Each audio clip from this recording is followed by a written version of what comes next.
Hello everybody. So we are in my garage right now and it's super messy. So I think I have about 30 minutes before dinner's ready. So I'm gonna try to clean up the garage a little bit and just kinda, I don't know, see what we have going on. I haven't really been in here in quite a while due to busyness with work, but this place is kind of a mess. So first thing is let's get this thing out of the way.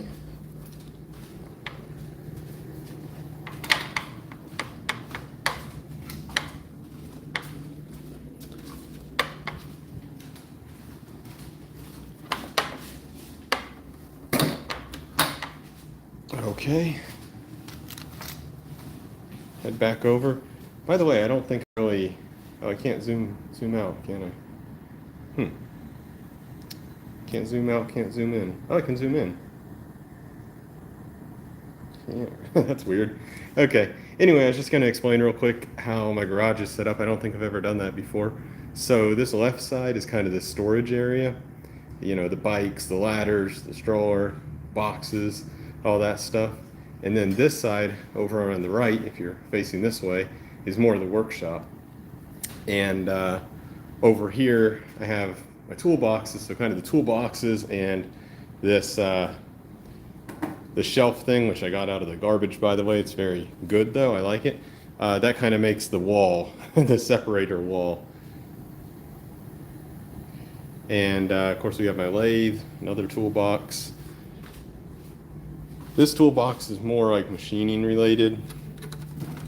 Got a bunch of lathe pieces and machine related things.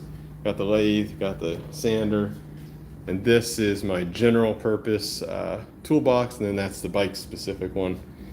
Okay, this is an inner tube because Jenny's bike got a flat, and I'm going to actually patch that in the next coming days. I think Tuesday the patch kit's coming in.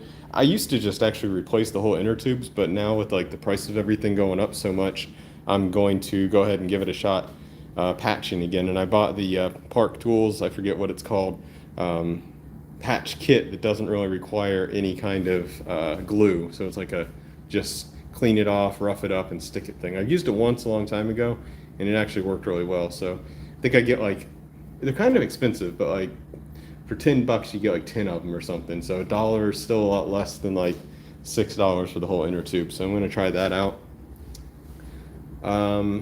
What else do we have? We have the inner tube. I have inner tube on my mind. We have the pump. Let's get that out of the way. I got this frame, by the way. I don't know if I told anybody about that, but it wasn't only a frame when I got it, but it just had a lot of cool parts on it, and being it's extra small, like the size is really tiny, like an extra small size, I ended up just deciding to part it out rather than sell it as complete. And it was in pretty rough shape overall, barely rideable, missing spokes, all that. Anyway, so I ended up parting it out, and I have a bunch of the parts in my parts bin now, which hopefully I can use later. And I'm trying to sell the frame itself, but you know, not many people want an extra small vintage mountain bike frame, and this wasn't even like a highly desirable frame or anything. I think I have it up for sale for like $20 right now, and I'm getting like no interest, which isn't surprising. So I don't know what to do with it. And I have a problem collecting frames, by the way. Back here is my Giant ATX 840. This is the frame that got me into biking as an adult. In 2014, I bought this bike as a complete bike for $70. I went all the way across Switzerland in it. I rode in France. I rode all over the place on this mountain bike.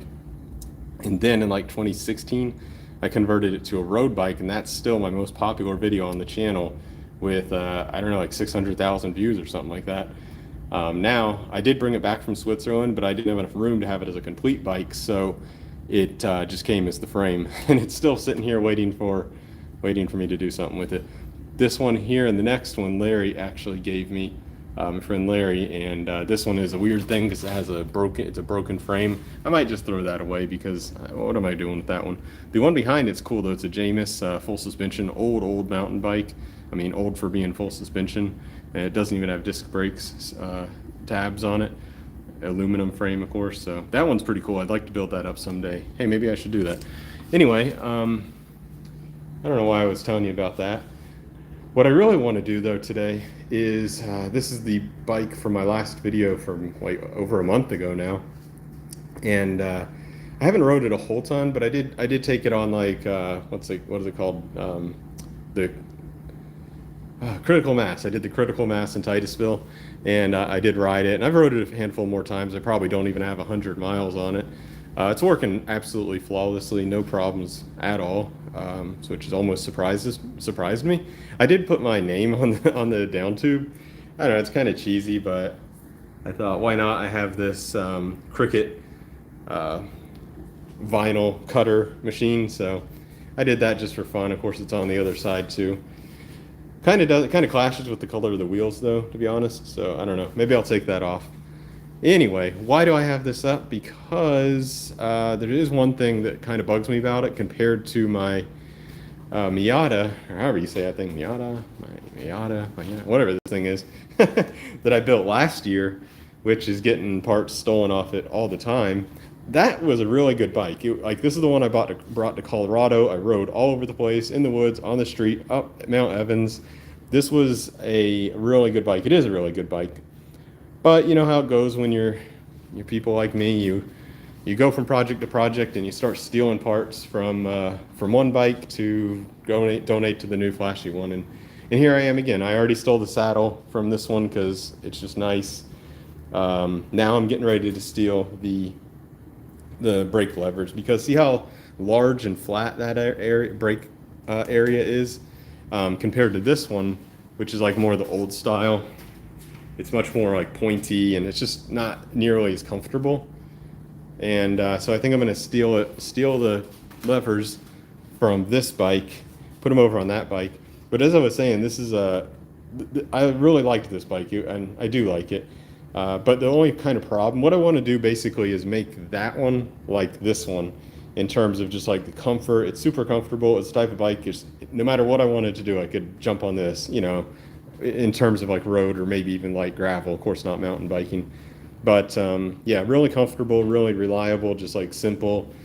I really enjoyed having that, and I want to kind of have that same feeling on the other bike. And the reason why not just stay with this one is because this is a size 54 and that's a size 53, and I actually fit the 53, at least this 53, better than this 54. So kind of trying to get what I got with this one over here. And so part of that is have a more comfortable hoods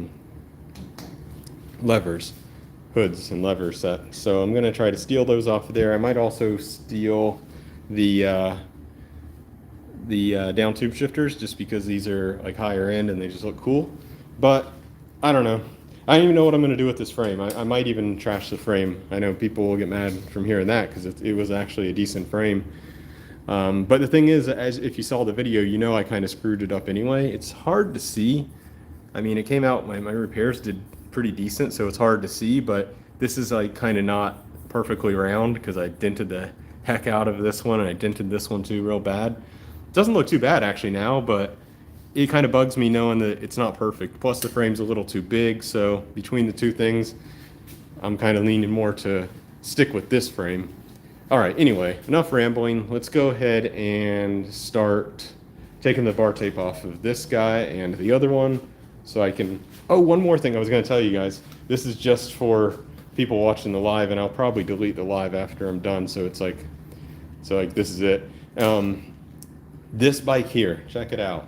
Specialized Epic, 1993 from the best I can research and tell. Now, you know, I have a problem where I just get bikes that I don't really need and stuff, and on top of that, this one doesn't even fit me. This is how I do it, and I, you know, to guess a bike's size when I see one on Facebook or whatever, I always kind of look at the notch here, and I can tell this is like a pretty big notch, whereas if you go over to that one, it's a much smaller notch. So I knew this bike, I'd get this thing back. I knew this bike was going to be too big for me, and sure enough it is. When I measured it, it's a 56 centimeter, so it's way too big, and I don't need it. But here's the thing. I got this bike for free. I didn't pay anything. Guy on Facebook Marketplace was just giving it away. And the cool thing about it, the interesting thing about it, is this is actually a carbon fiber frame. This is carbon fiber All the tubes are carbon fiber. I believe even the seat stays, chain stay, and it's lugged too. So you might think it's a steel bike, but these are actually aluminum lugs with carbon frame. That's pretty cool, huh? And solid aluminum, not solid, but it's an all aluminum fork. Yeah, so it's a pretty cool bike actually. The group set has and all the components are all RX 100, which I had never heard of before, but from the best I've been able to research, hey, Rob Chastain, my friend, how you doing? Best I've been able to tell, the RX 100 is like right below the 105, Shimano 105. And from what some people said online is they're actually the same, like literally the same components. It's just like a different, I don't know, finish or something. Anyway, so the other cool thing about it is I actually kind of like this stem. I thought it was kind of cool looking. Kind of like that stem. Anyway, I'm not sure what I'm going to do with that yet. Let me know in the comments or whatever what I should do with this bike. I could either have, a couple main avenues. I can either part it out and try to sell the parts, which I've had some success recently. Like I sold some, I don't remember what they were, but I sold some calipers for like 25 bucks on Facebook Marketplace, and sold some other components that I had sitting around, and they actually sold pretty quick and pretty well. So I could probably get, I don't know, like $100 if I were to part it out. Of course, I can fix it up, and I think I can do that pretty cheap because I have a saddle sitting around, I have bar tape, and I have some tires. So I could probably fix it up and get it to be like in decent shape. The only thing I don't have is pedals, and these are, nobody wants those. So I don't know. Maybe I'll fix it up, or maybe I'll part it out. Let me know what you think. I don't know why I was going down that rabbit hole. What I wanted to do though is actually get these off of here. So, oh, I know why. Because I was coming over here to get the tripod so that I can sit you on the tripod. So just 1 second. If I can do this.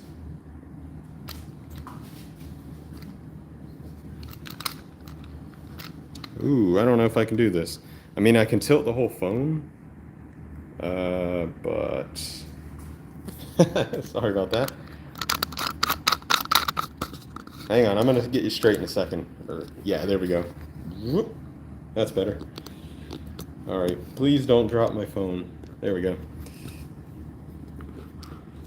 All right, so let's go ahead and I'm not gonna move this over because I just have like too much stuff over on the other side. So we'll just do this right here.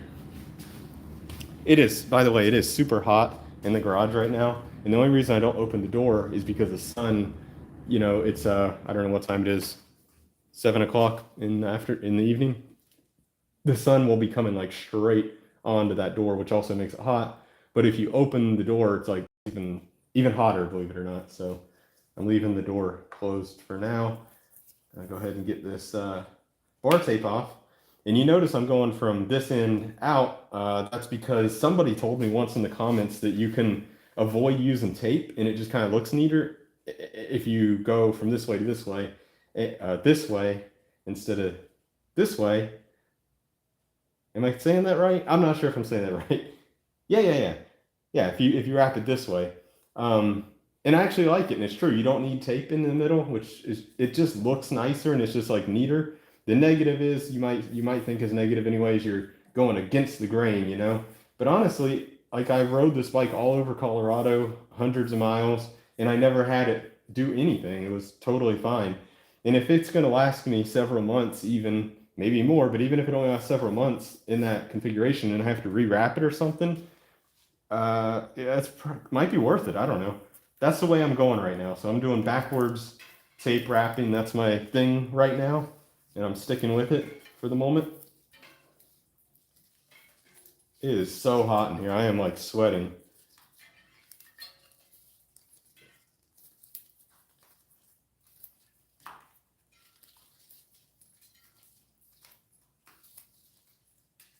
And I can reuse this. This is pretty cheap bar tape I got from Alibaba Express.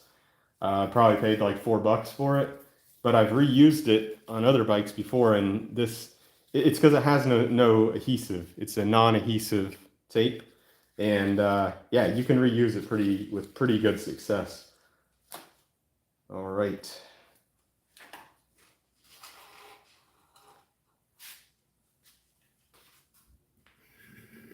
All right, we have 6 people on here. More Chastain families. You know, Rob, I did a little bit of like research on the Chastain thing. I don't know if you know, but there's like a Chastain, I don't know what it's called, like Chastain Central website, where there's even a Chastain meeting every year, and I think either this one or last year was in Florida, somewhere in North Florida. It's like a big deal for some people. I've never gone to the meeting, and I don't really know much about it, but yeah, it's like some people are really into the whole Chastain thing. Uh, I do know the first Chastain came over. I think the year was 1700 even 1700 from France. He was a doctor, and his name was Pierre Chastain. And I'm not sure. I want to say the city he came from was Chartres, France. And in 2018, I think it was, our family, my wife, my daughter, and I, we actually drove all the way to that location in France and went to his hometown. It was just like a little town.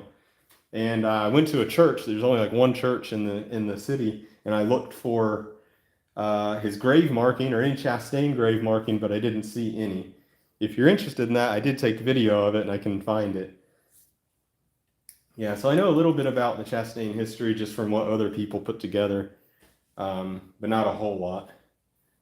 Okay, so now I think the next thing I'm going to need to do is disconnect the brake cables down here so that I can open this up all the way and get the cable out of here. Am I right? Am I wrong? Yeah, I'm right, because only underneath there can you access the Allen bolt to loosen the calipers off, or not calipers, the levers off, and get them out of here. So let me go grab my new three Allen key park tool thingamabobber. Right back.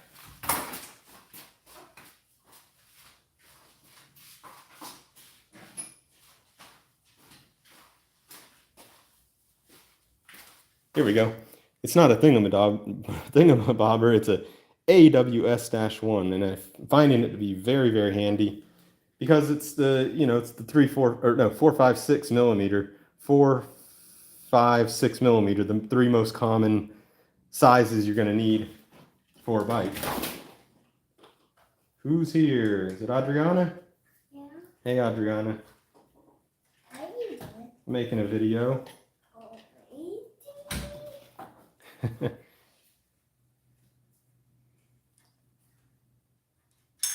Oops. And I just dropped the bolts. Anyway, got that off. That's... Oh my goodness, I am getting... It's like a sauna in here, I swear. Oh my goodness. All right. This is really like not professional. I mean, I'm just like... I feel like it's a mess, but okay. Now I need to grab some pliers. Be right back.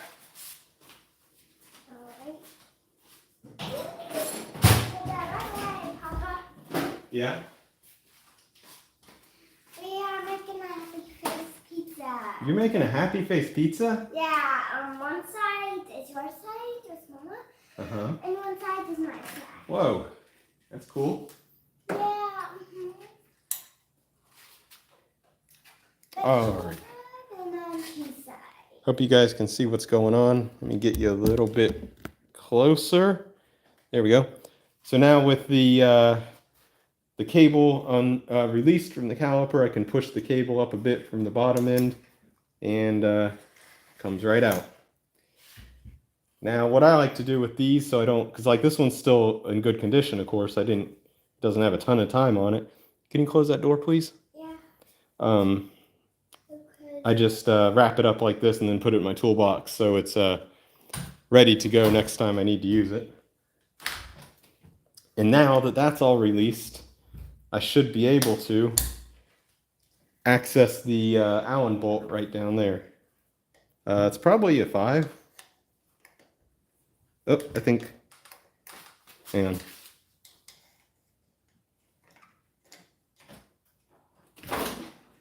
Can we reach or? Nah. Okay, we're gonna have to get a regular Allen wrench because this is too short.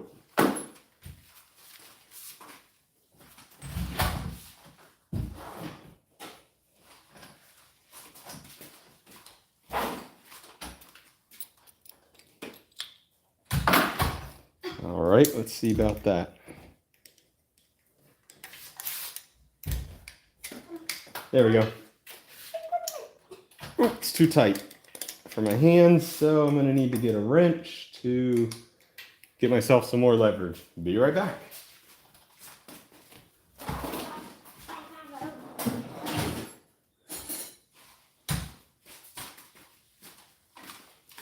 Probably this should do. There we go. Just have to get it started, you know. All right, it's loosened up now. Very good. That should just pull right out. Yep. Needs to be a little bit looser, actually.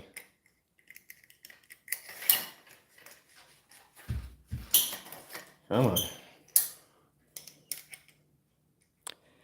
You know what I'm doing is what I say I should never do. I shouldn't work hastily and uncomfortably in my workshop. I listened to the audio book. As I say it, I'm forgetting the name.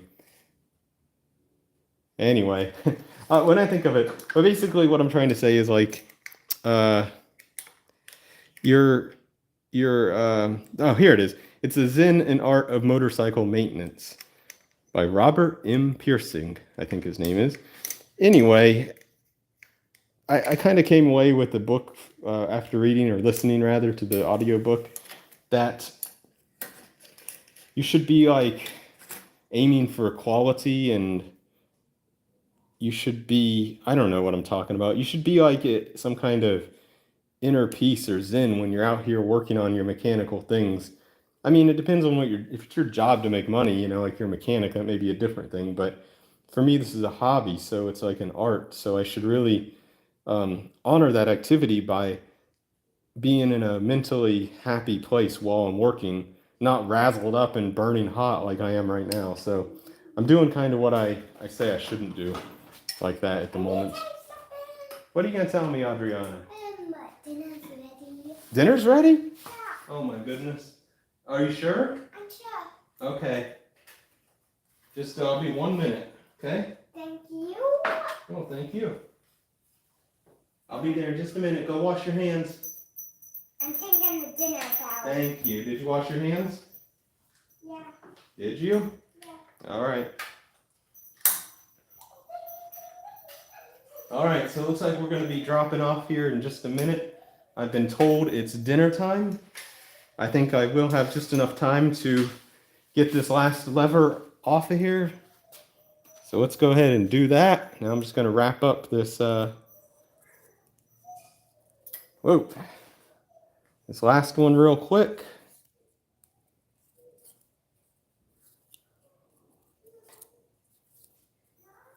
Yeah,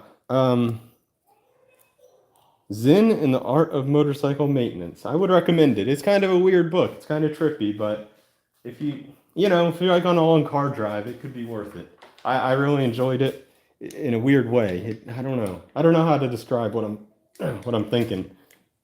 But yeah, kind of changed my mode of thinking a little bit in terms of quality, in terms of art. Anyway. Oh, come on. Maybe I'll make a video on that, about the way I think about the workshop now. Anyway. Got it. It's off. Okay. So we met our goal. We got both of our levers off, and it's time for me to go eat. So thanks you all for watching, and see you next time. Bye. Oh my goodness, my phone is burning hot. All right, I'm going to end it right about now. However I end it, where's the button?